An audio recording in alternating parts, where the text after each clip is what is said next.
Okay, everybody, good afternoon. What is going on? Happy Victory Monday. We are back at it. You know what it's all about. You know what time it is.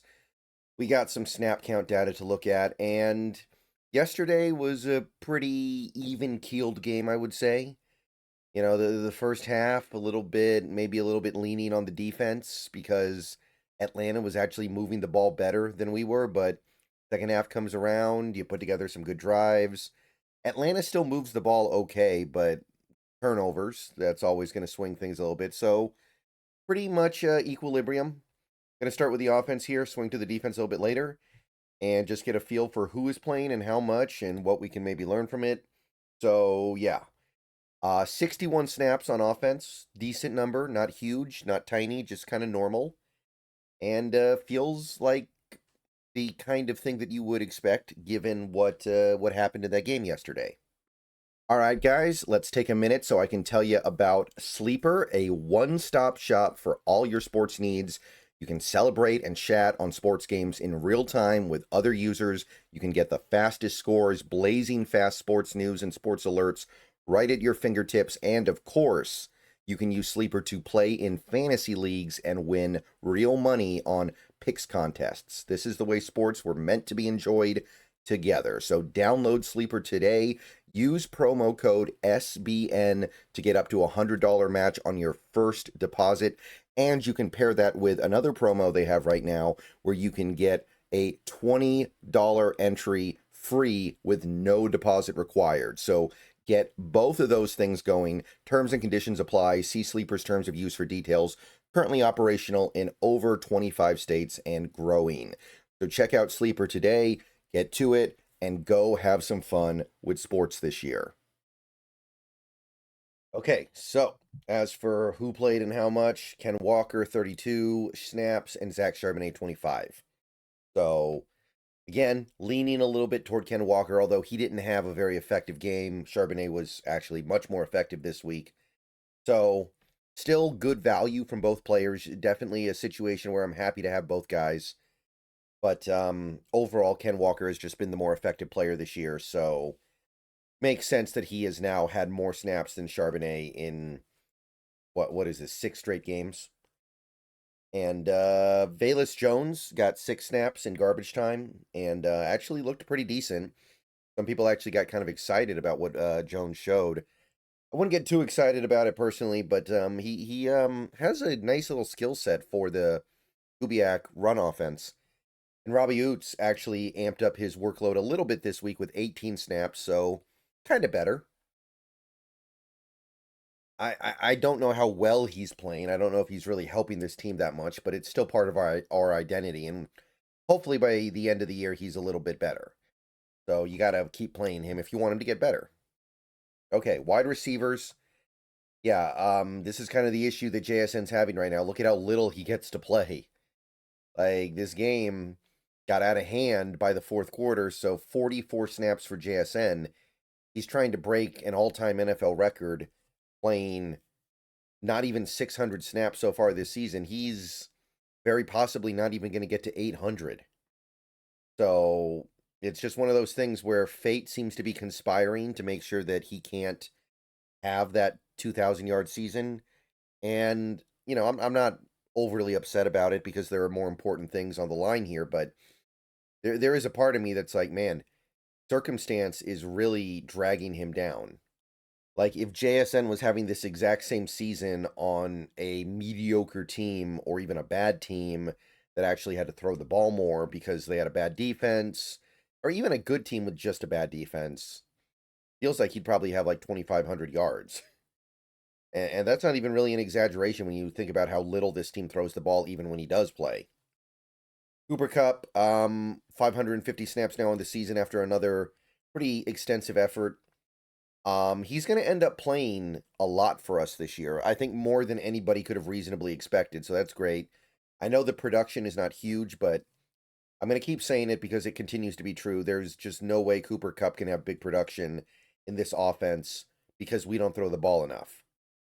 So I don't think that it's reasonable to expect Cooper Cup to have 1,000-yard season when we barely throw the ball. Shaheed, 31 snaps, and definitely his best game as a Seahawk on both offense and special teams. So cool stuff there. He is starting to really ramp up here, and I think by the end of the year, we're going to have a pretty impactful part of the offense. Jake Bobo actually got 10 snaps. I think it was mostly garbage time. I didn't really notice him out there, and I don't think he ever got targeted. Cody White, 17 snaps. Again, he's just kind of out there to run routes and almost never get thrown the ball, but did have a nice catch in this game. And I imagine that his snaps go to Horton when Horton comes back, but White has shown that he belongs in the NFL. I'm not saying that he should be a starter or anything like that, but as a number 4 receiver, he is fine. And you're doing very well if he's your number 5 receiver. So if you can keep Cody White around beyond 2025, I think that can only be good things. He also adds a little bit of special teams value, I think. So happy with the distribution here overall, I guess. Tight end, AJ Barner plays about 2/3 of the game. Usually would play a little bit more, which is surprising because Arroyo barely played. He got hurt, 7 snaps. You'd think AJ Barner would basically play the whole game because of that, but I guess garbage time allowed us to really give a lot of snaps to Collar Up. Collar Up actually played about half the game, partially because Arroyo got hurt, partially because a lot of garbage time. Brady Russell got 1 snap, which kind of surprises me. I thought he'd get a little bit more because Saubert is out and Arroyo's now hurt.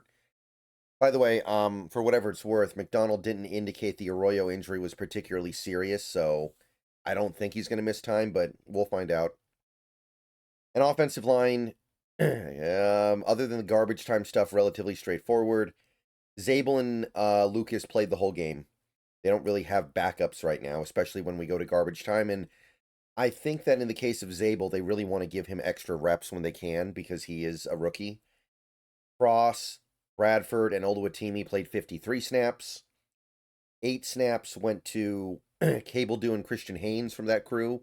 We also had 8 snaps go to Josh Jones, and Josh Jones got 2 snaps in Jumbo.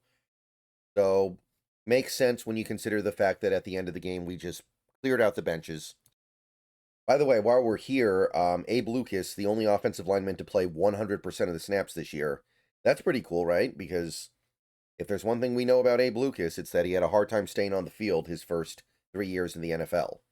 So yeah, 800 plus snaps, and I mean, he's definitely going to get to 1,000 if he continues to be on the field for 100% of our snaps.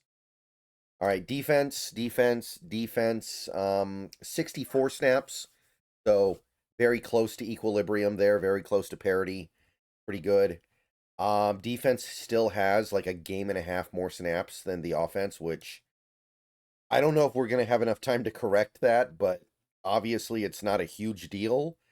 It's not stopping this defense from playing really well, and it feels different than the Pete Carroll era. In the Pete Carroll era, it felt like we were on the field constantly because defensively because we played bend don't break and it was almost intentional, and the consequences of playing football like that were being ignored. This year, I think it's more like our offense scores so quickly and in such a few number of plays that the defense just ends up being on the field more. And in that case, that is something that you can definitely live with. So 64 snaps. You can see that Jaron Reed was back and played basically a full allotment of snaps for him, almost 30. And that allowed Leonard Williams to once again kind of have a chill day, not even 40 snaps for him. Now, again, it's a blowout. I get it. Like, you're not going to overtax a guy like Leonard Williams right now in a game where you really don't need to. But 36 snaps is pretty low for him. Byron Murphy played more, 46 snaps. Makes sense. He's younger. He hasn't played as much as Big Cat this year in general, so you can ride him a little bit harder. And yeah, Jaron Reed with the 29 snaps. That's probably going to be about where he lives for the rest of the season, probably about 30 snaps a game. And look, I would rather have him out there than Brandon Peely or Quentin Bohanna, so it only helps. Mike Morris, 7 snaps. Brandon Peely, 15. Quentin Bohanna's gone now, by the way. I think Green Bay picked him up, so he's not going to be part of this anymore. But Peely, I mean, you can see, like, he's earned non-trivial playing time even with Reed back. So There's something with Brandon Peely that we like, and he does seem like he's doing his job. Linebacker Ernest Jones played until the game was effectively over, 51 snaps, and then Tyrese Knight took the last 13. By the way, PFF, we'll talk about this later. PFF loved Tyrese Knight for those 13 snaps, I believe. Kind of interesting. Drake Thomas, 46 snaps, so a decent chunk of the game, but not every snap.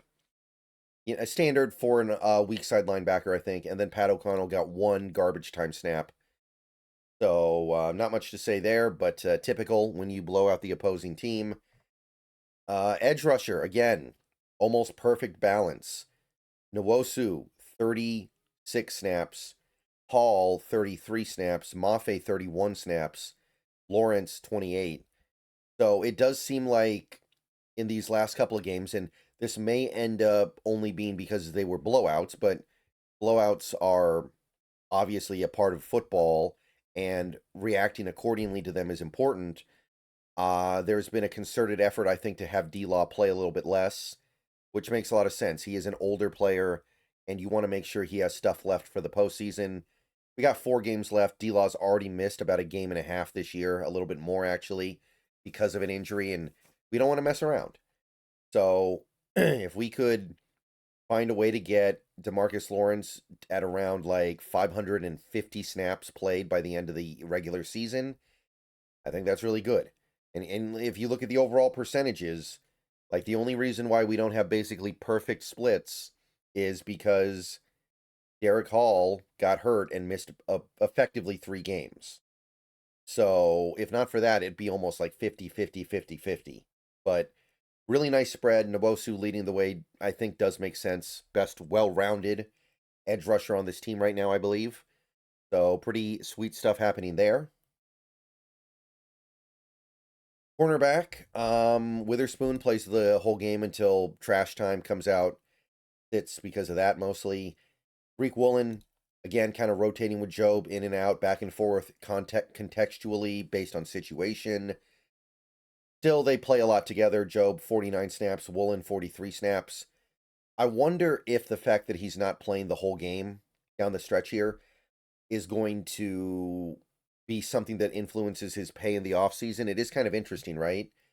He's played really well since the concussion, but in pretty much every game, he's missing at least a few snaps. And in the last 4 games, he actually misses a significant chunk of snaps because of the rotations.